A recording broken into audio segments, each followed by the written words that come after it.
Want to unmute someone on WhatsApp for iPhone to start getting notifications again? This video gets straight to the point and shows you exactly how to do it. If this video helps you, please consider subscribing to the channel and liking the video. For extra support, you can also join the channel membership.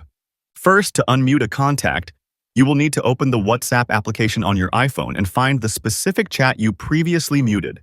That chat should have a speaker who is cut off by a line. Swipe from right to left on that chat. A menu will appear. Tap on More. Tap on the Unmute option. Simply tap on this option and select Unmute to turn off the mute function and unmute the chat for that specific contact on your iPhone. And that's how you can unmute someone on WhatsApp for iPhone, ensuring you receive notifications for their messages again. For more short and concise videos, subscribe to the channel and don't forget to leave a like and a comment.